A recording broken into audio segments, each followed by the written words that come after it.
This is the Last Minute Blues Podcast with Donny Fandango, Jeff Burton, Alex Ferrario, and former Blues defenseman Jamie Rivers. It is the Last Minute Blues Podcast. Joining me in studio for this episode, Mr. Alex Ferrario, but we represent our homeboys, Jamie Rivers, as well as Jeff Burton.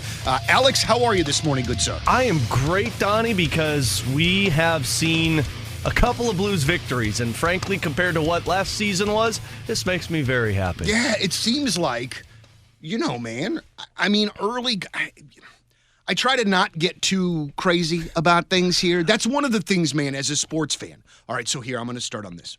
I believe, okay, that I don't have to be an expert like you, like Curbs, like Jamie, but I can still be an educated and plugged in and somewhat rational fan from time to time. Oh, yeah. And so I was trying not to put too much in to the lack of scoring early on. I was, because you just got to kind of let everything sort of settle. Mm-hmm. You know what I mean? Oh, you're a level-headed individual, Donnie. Well, Alex, that's very, very kind of you. Also completely incorrect.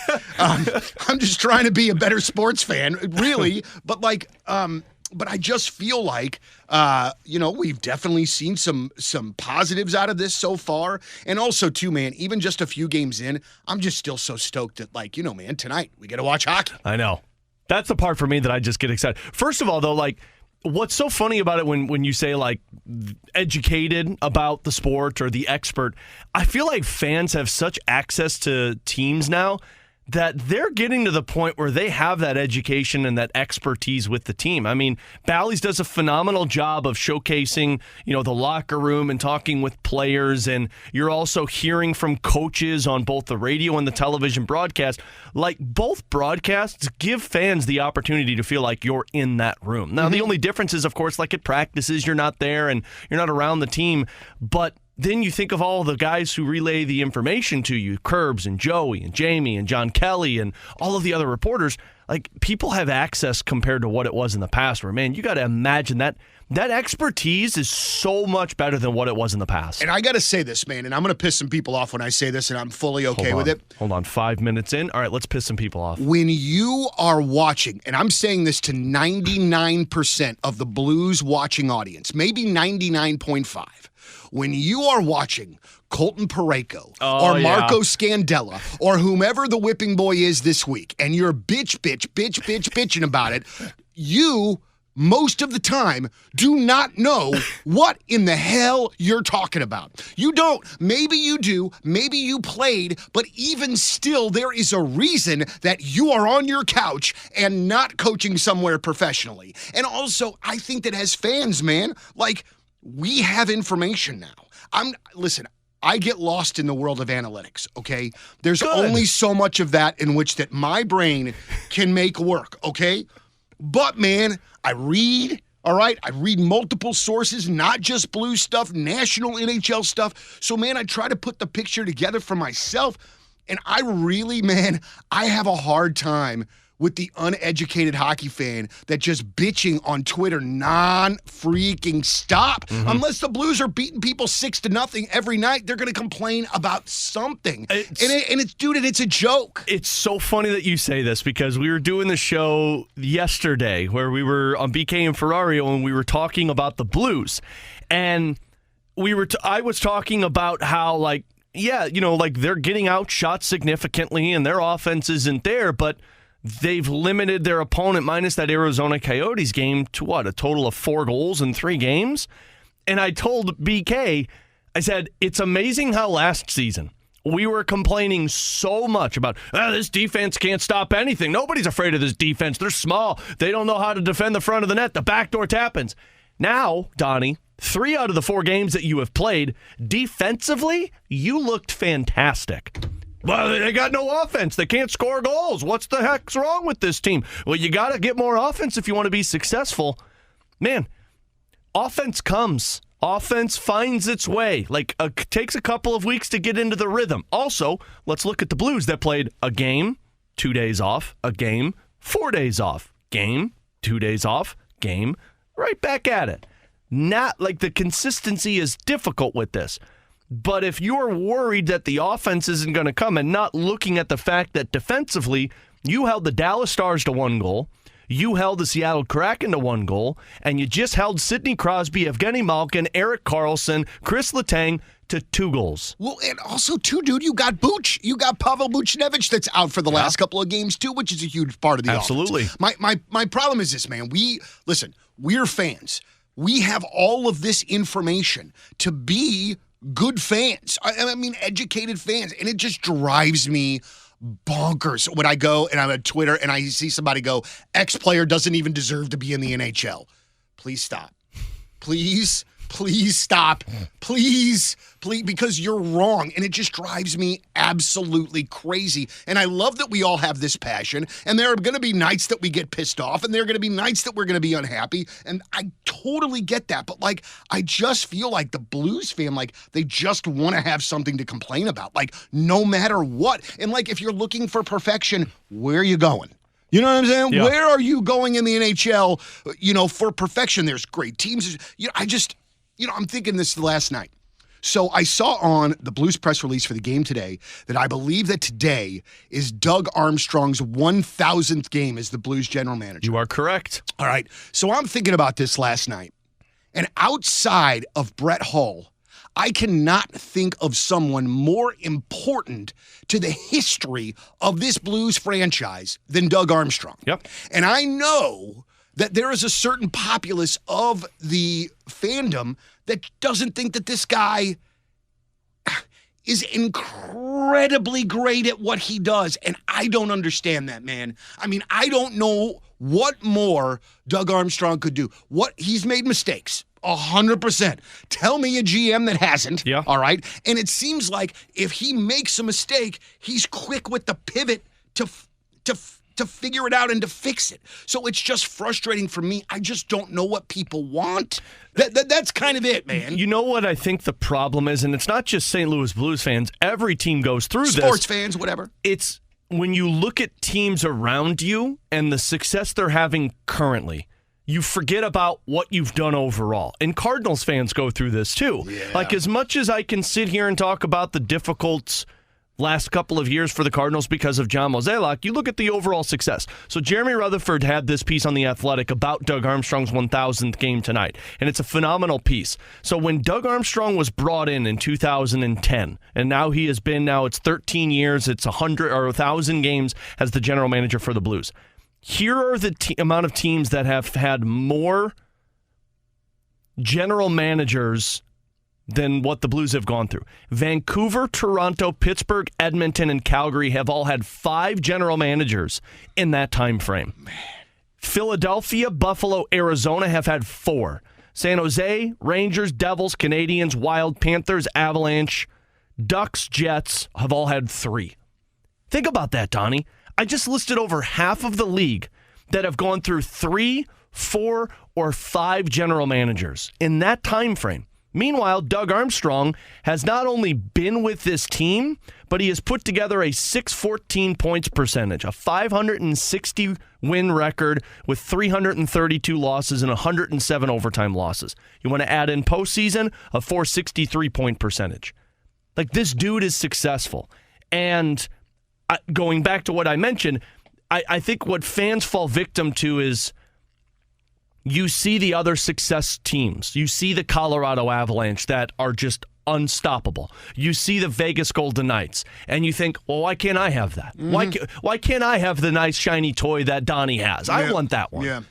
Well, you can suck for 10 years like Colorado, be an expansion team, and draft really good players that go back to that Vegas expansion draft and then Seattle expansion draft. Seattle basically thought they were going to be Vegas, and teams were like, not going to do that one again. We made that mistake once. What? I'm not going to trade Jonathan Marchessault and Riley Smith to you so you could take this guy. Teams learn. Right. So what Doug Armstrong has done is stayed consistent in a salary cap, also a flat cap era. Yeah, he's made mistakes. Sure, you could look at this and say, should have kept Alex Pietrangelo. You should have kept David Perron. I can understand those arguments, but as much as I can see that argument, I'll raise you got rid of Yuri Laterra for Braden Shem. You traded a first-round draft pick to bring in a Ryan O'Reilly to win a Stanley Cup. You've signed the top free agents that were out there. You've made significant trades to complete your team, and you've drafted and developed while picking in the 25 through 32 range. Yeah. So as much as we look at Doug and say, yeah, but you put the team in a bad spot with the defenseman. Yeah, you put the team in a bad spot by not bringing this guy back. Understandable. But he's been continuing to transition teams through different eras through Blues hockey while being successful. And that rarely... They just drafted 10th overall, Donnie, for the first time since Alex Pietrangelo. Yeah. That's the first time they've drafted in the top 10. Since, 2008? Yeah. That's a big deal. Well, Jude, and then also, we talked about this last week, too, and I'm going to keep bringing this up. Get ready to be tired of hearing me say this.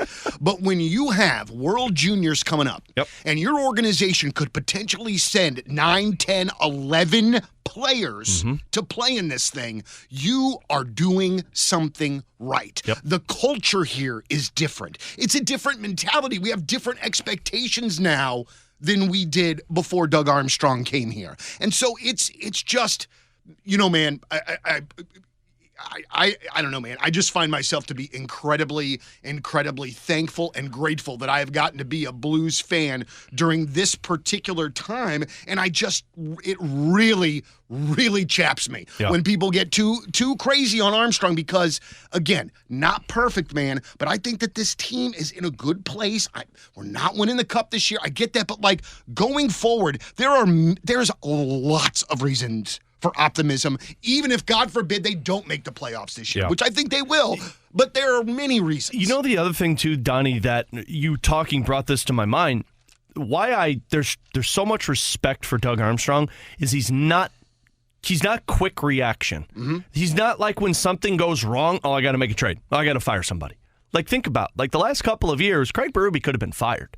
And Doug Armstrong repeatedly stood up in front and said, Craig Berube's not going anywhere. Craig Berube is a successful coach. We have seen it here in St. Louis, not just from winning the Cup, but from developing young players that didn't have these expectations. Ivan Barbashev, some of these other guys that have come into the system and had a lot of success.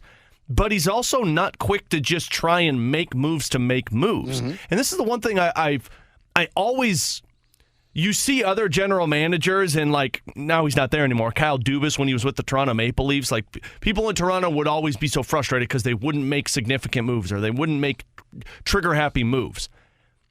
But there's a process with all of this.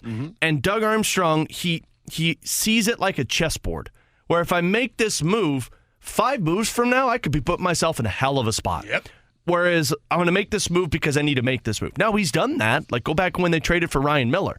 You're not really worried about the repercussions of what you traded away to get Ryan Miller. You thought your team was successful and you went all in for it.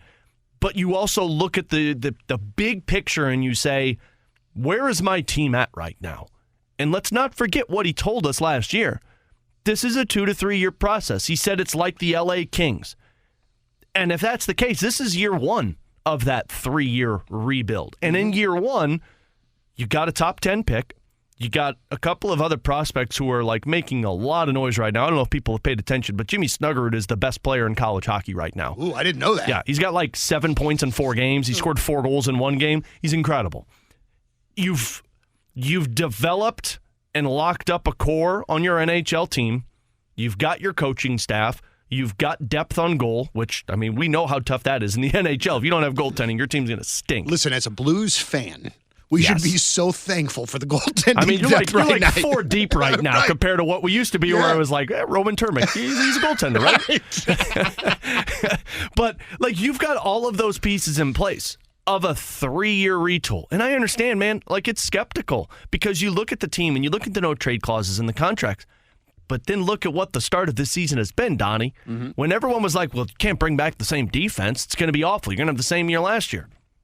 I don't remember him looking like this last year, that's for sure. I have not seen one backdoor tap-in opportunity compared to what we saw last year. Yeah. All right, so real quick, I want to talk about, tell me the first-round draft pick that just moved over to Jamie's Sudbury Wolves. Dalibor Dvorský. Now, I want to ask a question about this. So he was playing in a men's league in Europe. In Sweden, yeah. He was playing the Swedish Hockey League, which is the best of the best in Sweden. All right, but he was not getting as much ice time there Correct. as he will with Sudbury. Correct. But he's a really great player, so why isn't he getting ice time in Sweden? That's the thing that I did not understand. So Jamie would be able to explain this much better than me because he's played overseas. I have not.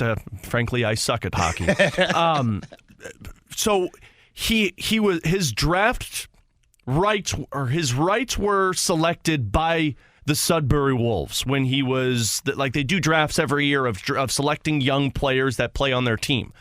But the player has the option to play wherever he wants. So he chose to play in the Swedish Hockey League because the previous couple of years he was playing in Swedish junior hockey leagues and he was having a lot of success. And so he decided to take that next step up to play with men. And I remember I spoke with him at the draft in Nashville when he was selected, and he talked about how playing in that league puts me in a position where I feel like I could get to the NHL faster because when you're playing against grown men, of course, your skills are going to have to grow fast.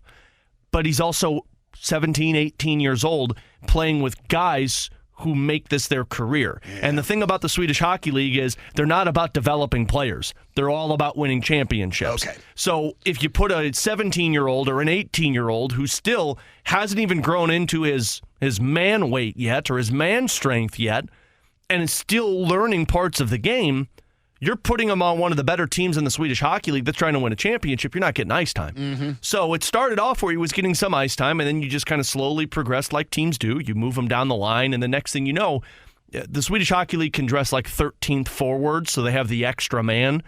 He was essentially the 13th forward. I think one shift he played 43 seconds, and then that's all he played. It was at the end of the game. Oh, boy. So, and I know people saw it as the contract was terminated. It was a mutually agreed upon termination because I had some people say, well, he must stink if Sweden got rid of him. No, Sweden probably said, well, he's not doing much for us right now. His agent, who JR had the piece on with The Athletic, said, we need to put this guy in a better position to have success as a 17, 18-year-old. Mm-hmm. And they said the best place to do that is the Ontario Hockey League. And frankly, I agree. I mean, I went back and looked, Donnie, at guys who have played in the Swedish Hockey League. I mean, we're talking about Elias Pettersson with the Vancouver Canucks. We're talking about like Rasmus Dahlin, who played overseas. Like, these are guys that were selected 1, 2, 3 overall. Some guys progress well in that league. Some guys don't. Like, I went back and looked like the Sedin brothers. Like, their first year, I think they produced like 6 points in 25 games. Some guys just don't produce well. If you would have kept them there, you probably would have given it time, but that's the slow play.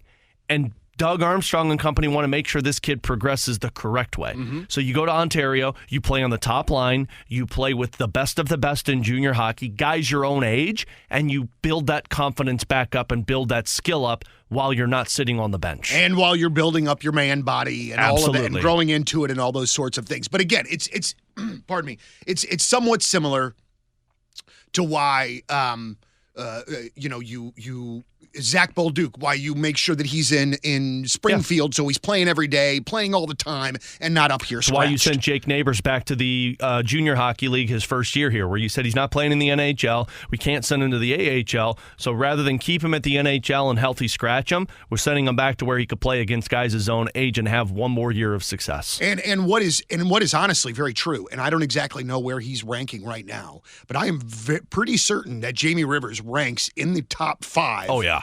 In the history of the Sudbury Wolves in the OHL as far as scoring goes. Yeah, I think one of his years he had like 180 points with that team. It's ridiculous. Like, he put up Connor McDavid numbers. Dude, it's crazy. And all while having flow going on at the same time. And a soul patch. I tell him all the time. I said, Jamie, when you first played for the Blues, you had the soul patch and the flow, and I loved it. And I said, when you came back that second time around, we lost the soul patch. And I said, you need the soul patch back, my man. Yeah, I just pulled it up. Okay, so he had 121 points. He had 89 assists in his second to last year in the Ontario Hockey League with the Sudbury Wolves. That is absolutely insane. As a defenseman. Like, think about that for a minute. He scored 32 goals and 89 assists as a defenseman. and having a soul patch. God bless that man. Soul patch, obviously, absolutely had to help. So, what do we know about this fine Winnipeg team that we're playing tonight? Playing pretty well so far. Yeah, they're not bad. You know, like the thing about the Central Division, Donnie, is this is where my concern was coming into the season. If everyone was like, "Oh man, the Central Division, it's going to have Colorado and Dallas and Minnesota, and then you got to worry about Winnipeg and worry about Arizona and worry about Nashville. Where are the Blues going to rank?" If you look at it, Colorado is Colorado, Dallas is Dallas, Arizona is sitting in third place right now. And Arizona, by the way, like for people that like snark, it's like, yeah, that won't last long. Arizona's got an awesome offense. Yeah. And if Vemelka, their young goaltender, plays well, they could steal a playoff spot. Like, watch out for them. And Bill Armstrong is fully engaged on being done with this rebuild and starting to spend assets on a team that's going to be successful. They're going to be a big pain in the ass. Oh, yeah. You remember those COVID years, Donnie, where it was 7 straight against Arizona and we hated that team? Yeah. You better get ready for it, my man, because Arizona is going to be they're going to be a bulldozer. Yeah. Like, I'm not to sidetrack with it, but you've got Keller and Schmaltz in place, 2 pieces that you build around. You've got depth now. You've got the NHL players in Jason Zucker you brought in, Matt Dumba on the defensive side. Their defense needs help, plain and simple. It sucks that they had to get rid of Jacob Chychrun because Chychrun would have made that team an even closer Stanley Cup contender. But I think they've got 15 first and second round draft picks over the next 3 years. Yeah. Think of that's draft capital on top of draft capital on top of draft capital. And think of all of the prospects that they have in their system. Guys that are first-round picks, guys that are top 10 picks, guys that could be top 10 picks. You know what you could get for all of those, Donnie? Dude, you're going to be wheeling and dealing, man. NHL players, baby. So you could fix your defense. Hey, Dougie Hamilton, you won out of Calgary? Or not Dougie Hamilton. Noah Hannafin, you won out of Calgary? I got a spot for you, and I've got picks that'll make Calgary interested. So Arizona is going to be a very good team for a long couple of years because, again, let's all remember what we talked about. They just went the Colorado route. Look at how long they have stunk, and now you finally start to click. But back to you, what asked about the Winnipeg Jets. Nashville's sitting in one of the wild card spots. The Blues are sitting in one of the wild card spots. Minnesota's sitting in one of the wild card spots. And Winnipeg right now is 4 points, 2 wins, and 3 losses in 5 games. I was surprised they made the decision to re-sign Connor Hellebuck and Mark Scheifele. I was just going to ask you about that. Because it felt like they were trying to transition out of where they are in terms of like maybe start to retool a little bit. But like you don't move on from Connor Hellebuck because he's a elite goaltender. You don't move on from Mark Scheifele, he's a top centerman. But Winnipeg, man, they're not clicking yet. They're just not clicking. I mean, they've scored 16 goals in 5 games, so they got offense. But they've also allowed 21 goals in 5 games. So they've got issues on the defensive side. I just, and Jamie and I talked about this on the last episode, but like, I don't understand why you're committing 7 years to both of those guys. Yeah. And not to take away, I mean, they're tremendous players, right? But it just seems to me that they are kind of maybe like leading themselves into this sort of kind of like mediocre thing that they've been struggling with the last couple of years. Never bad, but never really good. You know what I'm saying? And I feel like a move like that, I don't know. Especially at $8.5 million. And look, like the cap's going to rise. We all know that. Right. Over the next 2 years, it's probably going to add like $8 to $10 million. So 8.5 for Mark Scheifele might kind of look like a steal. Same can be said about a Connor Hellebuck, especially for being as good as he is. But you also look at some of the other contracts that are on the books with them. And like you've got Nikolai Ehlers, who's $6 million for the next couple of years. He'll be 29 at the end of that. The trade that they made with LA, I thought was A++ for the Winnipeg Jets. Like to get Iafallo, to get Kupari, and who was the other guy that they got from them? It was blanking on his name right now. It was another forward Velarde. They've got those 3 guys for Pierre-Luc Dubois. So those 3 guys are good. Like I think Winnipeg is going to be competitive, but you nailed it. Winnipeg is doing what Nashville did for so many years, where it was you just kind of kept cycling over and over and over, where we're a good team, we could get into the playoffs, maybe we could steal around, but that's probably it. And Nashville, and I appreciate what they did and what Barry Trotz did, we said, no, we need to become dominant because that's what this league's about now. And most teams have to be bad for a couple of years, but he goes and signs some free agents to find and make the team competitive. Maybe Winnipeg's trying to do that. I mean, Mark Scheifele's an incredible centerman. Connor Hellebuck, an incredible goaltender. Yeah. but defensively, you're okay. Depth-wise, you've got some good pieces, but you're a little bit top-heavy compared to some other teams in the Central Division. I think Winnipeg is probably going to be right around the St. Louis Blues area, which is why I'm so interested in this matchup tonight, because when Doug labeled what a successful season looks like, he said, I expect us to compete for a playoff spot and be at the top of that middle tier. Well, welcome to the middle tier. Yeah. You're playing that team tonight, and when you look at both teams on paper, they're very similar in terms of the Blues and the Winnipeg Jets. And so tonight, if I am not mistaken, the NHL, every NHL team is in action tonight. Yeah. And the games are staggered. The start times are staggered like 5 minutes apart. So you can theoretically watch the face-off, the first face-off of every single game tonight. Yep. What they're calling it, Frozen Frenzy, I believe is what it is. Yeah. Where it's like you could watch all of the face-offs on ESPN Plus, and like you could, Bucci Gross is the one that's kind of hosting it with. I love this. I mean, so all of the games start at 6 o'clock. 6 o'clock is the first game. It's the Maple Leafs and the Capitals. Then 6:30, 6:45, 7, 7:15, 7:30. Every 15 minutes, there's another puck drop that goes all the way up until 11 o'clock. It's Vegas and Philly. First of all, I'm very glad we're not playing a West Coast team for this one because not 11 o'clock starts. Woo, buddy. But, like, this is cool. Like, this is March Madness-esque. Yeah. You know, this is what baseball did at the start of the playoffs with the wild card rounds, where you had 4 games starting every 30 minutes. I love this, to where you can watch all of the games. Frankly, they need to see the success that this has tonight, and when the playoffs come around, do the same damn thing. Where you have one conference start on one day and another conference start on another day. Start at 11 a.m. and go till 9 o'clock at night. Man, I love every bit of it. I love the idea. Well, and this is going to, again, and I've told you about this before, there are sports days where my kids come home and go, oh.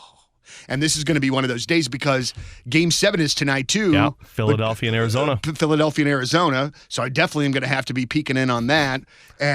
But I got to tell you this real quick. This has nothing to do with what we were talking about. But my son, so in 2011, when the Cardinals and the Rangers were in the World Series, and everybody was falling in love with David Freese and the Cardinals, my son, as the stubborn person that he is, was going in the exact other direction. Nice. He loved Nelson Cruz and Josh Hamilton. So he became, and I am not lying, a die-hard Texas Rangers fan. Really? So, dude, his birthday in July, I think we got him 4 Ranger shirts, a cap, with blue stuff too, but he loves the Rangers. So my dude last night was flipping out. It's the 4th inning. They're up by 4 or 5. He's like, Dad, I don't want to be confident. How do I not be confident? I'm like, buddy, you got a lot of time left. Take a deep breath. Maybe you need to walk the dog. I don't know. Is Kayla coming over? Maybe you guys can have dinner or something, man. But it is just so, it's so amazing to watch sports fandom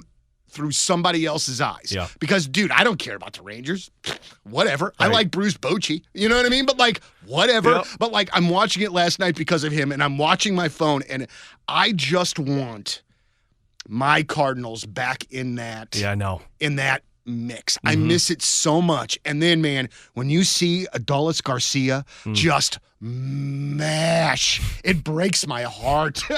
What a great Cardinal he would have been, man. Yep. Him and a Rosarena, are you friggin' kidding me? Back-to-back years. What have we been doing? In a 5-year span. You got to imagine, John Mozeliak sitting at home in front of the television. I like to picture my Mo and his PJs, with a bowl of popcorn next to him. Maybe a Diet Coke with one of those little bendy straws in it. That's how I like to picture my Mo with his glasses on. I love it. His PJs, by the way, they have a Velcro bow tie on, right? Dude, and they are some top-notch, high-end pajamas. Yeah. There's no doubt. These things from J. Crew. Yeah, these didn't come from Target, people. Yeah, they're not from Goodwill, probably where most of my PJs are from. But, you have to imagine him sitting there and being like, are you kidding me? Are you bleeping kidding me? Another damn year. Can I get a off season where an outfielder has not played for the Cardinals? You know what it feels like? It feels like from about 95 until 2005, where every year the Stanley Cup champion had 3 former Blues on it. Yeah, man. What the hell is happening right now? They had to go somewhere else to win the Cup, yeah. So, I got to imagine Mo's just sitting there and rips off his Velcro bow tie and throws it and says, I can't stand this anymore. Popcorn all over the He place. throws it. His dog's like, what the hell? Here comes the Roomba to pick it all up again. Maybe there's two. I don't know. Roomba? No, he's got his kids come and switch it up. Come on now. John Mozeliak. Dude, if you have that much money, there's no way. I would bet you that John Mozeliak has a robot Maid? made Like the Jetsons? like Rosie. Yep. That's exactly what I was God, going you for. and I were on the same page the whole way. Which is probably kind of scary for you, Very Alex. Maybe. true, actually. I still watch it, but I just think if anybody has that going on at their crib, it's probably I got to be honest with you. I know people are afraid of AI and it taking over. I am too, but man, I would love to have a robot that cleans up around the house for me. Dude. You know? I hate. So our dishwasher broke a bunch of months ago. Oh, God. And we decided, man, I wasn't getting as many remotes and stuff through the station. And so hey, we're going to wait to get a dishwasher. And so now we're all taking turns washing dishes. And I'm going to tell you something. There are very few things in this world that I hate, but washing dishes is probably very much at the very top of my list. I love washing dishes. Do you really? Dude, it is like the most calming thing for me to where I can sit there. Like, we have a dishwasher, and I rarely use it. Like, I kind of wash the dishes, but I hate washing clothes. Okay, dude, I love doing our laundry. Okay. Like, and that is my calm. Yeah. Like last night, man, I did a couple loads of whites. I'm upstairs, I'm folding, Oh, and I'm yeah. watching the game. Yeah, like that's kind of how I'm winding down That's my how day. my wife likes doing that. She's like, I do the laundry, I'll fold it, just do the dishes. And I say, hey, by all means, like I'll do it to where my girls are finishing dinner and I've already finished, and I'll just sit there and scrub them down with a little scrub daddy that I got. I'm telling you, man, love that. I love that damn thing. Dude, he's getting so excited I about love this. that. I'm such an adult now. Like, nothing gets me more excited than a couple of words, Donnie. Nap time. Mm-hmm. Bed early. Uh-huh. And dinner's ready. Mm-mm. Those are the words that, let me tell you. Starting to get hot Yeah, I in know. here. I was going to say, I'm going to take this jacket off a little bit. My Velcro bow tie on. All right, so I say this, Mr. Ferrario.